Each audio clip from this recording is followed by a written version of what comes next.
भगवद गीता का 15वां अध्याय पुरुषोत्तम योग आत्मा संसार और परमात्मा के गूढ़ रहस्य को अत्यंत सरल और गहन रूप में प्रस्तुत करता है। श्री कृष्ण अर्जुन को बताते हैं कि ये संसार एक उल्टे अश्वत्थ वृक्ष के समान है, जिसकी जड़ ऊपर परमात्मा में है और शाखाएं नीचे फैली हुई है।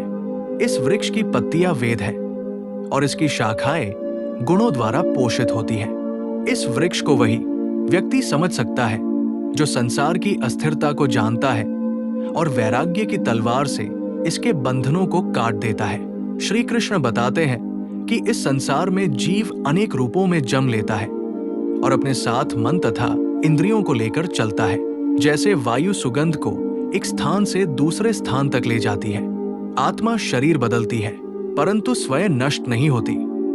इंद्रिया, मन और बुद्धि आत्मा के साथ जुड़कर भोगों का अनुभव करती है, किंतु अज्ञानी व्यक्ति इस सत्य को नहीं समझ पाता।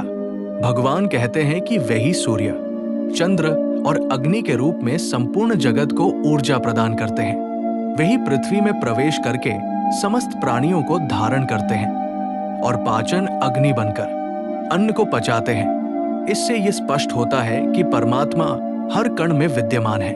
इस अध्याय में श्री कृष्ण 3 तत्वों का वर्णन करते हैं: क्षर, अक्षर और पुरुषोत्तम।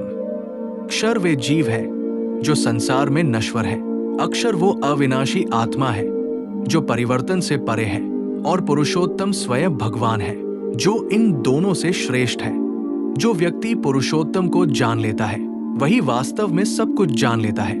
अंत में भगवान कहते हैं कि जो श्रद्धा और भक्ति के साथ मुझे पुरुषोत्तम के रूप में जानता है वह पूर्ण ज्ञान को प्राप्त करता है और समस्त पापों से मुक्त हो जाता है। ये अध्याय जीवन में वैराग्य, आत्मबोध और परमात्मा की शरण का महत्व सिखाता है। संसार अस्थायी है लेकिन परमात्मा शाश्वत है। जो इस सत्य को हृदय से स्वीकार करता है वही वास्तविक शांति और मोक्ष का अधिकारी बनता है।